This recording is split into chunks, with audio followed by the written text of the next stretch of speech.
ভাই এগুলো কি ভাই? এগুলো টনিক ভাই, ভিতরে আমের আমসি আছে। হ্যাঁ, আমসি দিয়ে টক পানি কত দিয়ে পিস? 20 টাকা। 20 টাকা?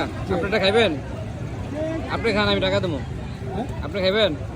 আমরা তো এটি বানাই, খাইতে মন চায় না। একটু খান এটা ভাই, খান, খোলেন। এটা কি জিনিসটা কি?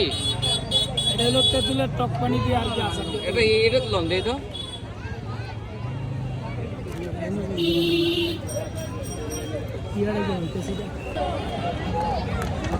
খান।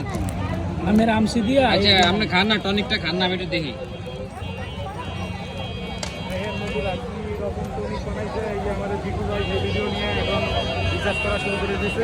আমের আমসি আর কি টক পানি দেওয়া। এটার কালারটা অনেক বেশি, এটার গার্মেন্টসের রঙের মতো মনে হয়, কিন্তু ভাই বলেন আমরা এটা ক্ষতিকর কিনা, এটা সত্যি করে বলবেন। আর এটার ভিতরে আমি ফুড স্ট্রবেরি টনিক দিই আর কি। স্ট্রবেরি টনিক, স্ট্রবেরি একটা ইয়ে আছে আর কি, সেইন আছে। সেন, হ্যাঁ ওটা দিচ্ছি। ফুড কালার ইউজ করতে ফুড কালার, হ্যাঁ। গার্মেন্টসের এই যে দেখেন বন্ধুরা, উনি টনিক বিক্রি করে, আশ্চর্যজনক ঘটনা। দেন টনিকের কালার এতটাই লাল লাল যে এই যে পোলার গেঞ্জি কালার লাগে দিতে যায়, এটা যে ফুড কালার না গার্মেন্টসের রং, এটা একমাত্র আল্লাহ বলতে পারবো, আর এই যে এই ভাইয়ে বলতে পারবো।